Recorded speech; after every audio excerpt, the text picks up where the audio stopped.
Баяғы заманда Асан мен Қасен деген екі дос болыпты. Екеуі де кедей адамдар екен. Асан ұлтарақтай жеріне егін егіп, Қасен болса өзінің аз ғана малын бағып, күндерін көріпті. Бір жылы көктемде Асан егін салуға қамданып жатқанда, Қасен жұтқа ұшырайды. Қыс аяғы қатты болып, азғантай малы қырылып қалады. Көзінің жасы көл болып, Қасен досына жылап келеді. Асан, сенімен қоштасайын деп келіп едім. Аз ғана малым қырылып қалды. Енді аштан өлместің қамын ойлап, қайыр сұрап, тентіреп кетемін дейді. Бұл сөзді естігенде, Қасеннің досы Асанның да көңілі босап, көзіне жас келіп, Қасен досын құшақтап тұрып, екеуміз жан деген жолдас едік қой, мал жанымыз бір емес пе еді? Менің егіндік жерімнің жартысы сенікі болсын. Көңіліңді жұбат, қолыңа кетпен алып, тырбаңдап тіршілік жаса дейді. Сол күннен бастап Қасен де егін салып тіршілік етеді. Күн артынан күн, ай артынан ай өтеді. Арада біраз жылдар да өтеді. Бір күні Қасен өзінің жерін қазып жүріп, кетпеннің шыңылдап темірге тигенін байқап таң қалады.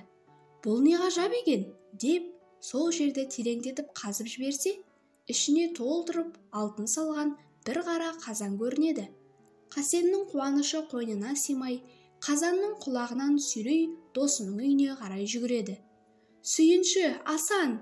деп айғайлайды да, ол жүгіріп келе жатып, «Сүйінші, бақытты болдың, үлкен олжалы болдың.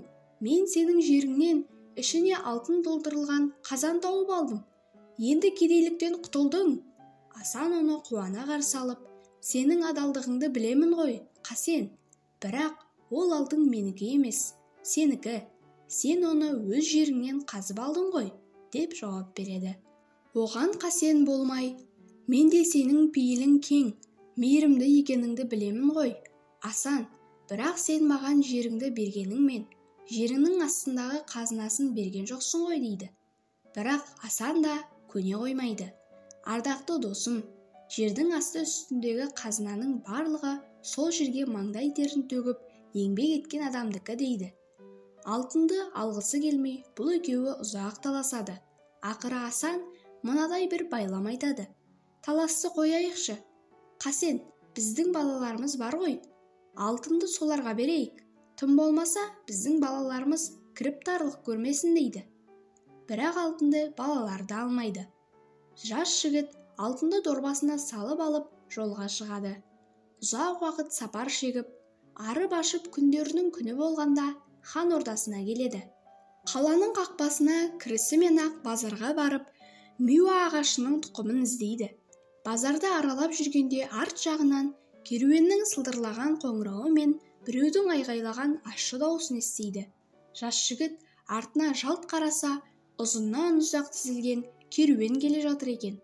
Түйенің қомына, жүктің орнына, ой мен қырда, су мен шөлде болатын құс атаулыны түрі күйі теңдеп алған. Оларды аяғынан матастырып байлапты. Құстардың қанаттары қайырылып, сынып, жел ұшырған мамықтары ақша бұлттай қалқиды. Түйелер аяңдаған сайын бейшара құстар тыпырлап, адамның сай-сүйегін сырқырата шырылдайды. Осыны көргенде жас жігіттің жаны удай ашып, шыдамы жетпейді. Сағылысқан қалың жұрттың ішінен жарып өтіп, жігіт керуен басына келіп, әдеппен тағзым етіп, «О тақсыр, мына бейшара құстарды соншама қинаған кім? Мұны қайда апара жатырсыз?» деп сұрайды. Керуен басы, «Біз хан сарайына бара жатырмыз. Бұл құстар ханның соғымы. Осы құстар үшін бізге 500 ділда береді», деп жауап қайырады. «Мен 1000 ділда берсем, осы бейшара құстарды босатып жібересіз бе?» деп сұрайды жігіт. Керуен басы жігіттің жұпыны түрін көріп, оның сөзін елең етпей жүре береді. Сол кезде жігіт иығындағы дорбасын алып, керуен басына алтынын көрсетеді. Керуен басы өз көзіне өзі сенбей қайран қалады. «Құстарды босатып жіберіңдер», деп әмір етеді. Бұғаудан босаған құстар тобымен аспанға көтеріледі. Керуеннің әкеле жатқан құстары тым көп екен. Олар жапырлай ұшқанда күннің көзін бүркеп, қанаттарынан ескен жел дауылға айналады. Жігіт ұшып бара жатқан құстарға ұзақ қарап тұрып, құстар көрінбей кеткеннен кейін қаудырлап бос қалған дорбасын иығына салып алып, кейін қайтады. Қуанышы қойнына сыймай, аяғы жерге тимей әндетіп келе жатады. Бірақ ауылына жақындаған сайын көңіліне уайым кіріп, істеген ісіне өкініп, қайғыра береді. Басқа біреудің қазынасын ойыма келген нәрсеге жұмсағаным қалай болды? Кем-кетіктер үшін бақ егемін деген өзім емес пе едім? Ұстазыма мені тұқым әкеледі деп күтіп отырған ақ көңіл адамдарға не деймін, деп ойлайды. Жігіт осылай өзіне өзі ыза болып келе жатады. Бара-бара қайғысы үдеп әбден арып, құлап қалады да жылайды.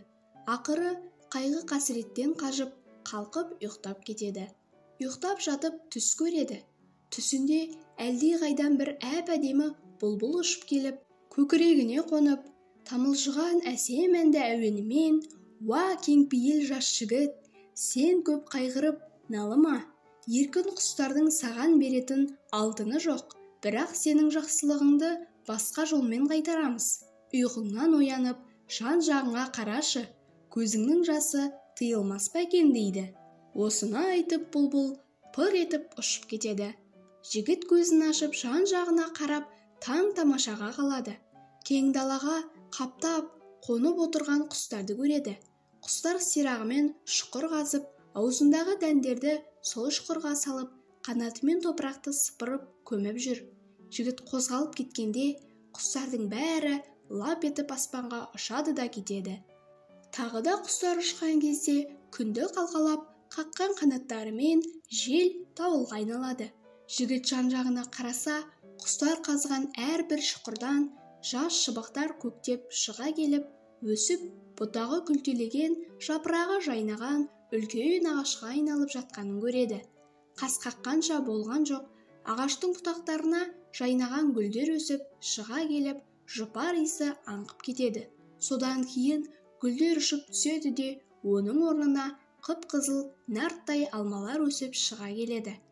Қаз қатар тізілген ағаштардың арасынан пісіп тұрған жүзім, бал татыған өрік, жарқыраған көл, көкорай шалғын, бәйшешектер көрінеді.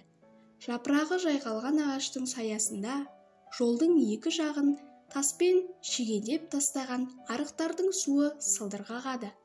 Ал ағаш басында жігіттің түсінде көрген бұлбұлдарды тамылжыда ән салып, пырылдап ұшып қонып жүреді. Жігіт қайран қалып, өңім бе, түсім бе деп сенбей жан-жағына қарай береді. Өңі мен түсінің қайсысы екенін айыру үшін қатты айғайлап жібергенде өз даусының жаңғырығын ғана естиді. Жайнаған бақ ғайып болмай сол орнында тұр. Өңі екеніне көзі жеткеннен кейін жігіт өкпесін қолына алып, қарияның үйіне қарай жүгіреді. Келісімен болған оқиғаны бастан аяқ айтып береді. Әңгімені тыңдағаннан кейін ұстазы және оның 3 шәкірті Асан мен Қасен олардың балалары бақты көрмек болады. Жігіт жол көрсетіп, оларды ертіп әкеледі. Көп кешікпей-ақ құлазыған жапанда ғажайып бақ орнапты деген хабар бүкіл елге тарайды. Ең алдымен өздерінің жорға жүйріктеріне мініп баққай-бай манаптар келеді. Бірақ олар бақтың шетіне жетісімен-ақ алдарынан жеті құлып салынған темір қақпалы үлкен дуал пайда болады. Қақпадан өте алмайтынына көзі жеткен ақсүйектер ерлерінің үстіне шығып, дуалдың үстінен қолын созып, алмаларды жұлып алмақшы болады. Алмаға қолы тиісімен-ақ естерінен айырылып, жерге құлап түсіп жатады.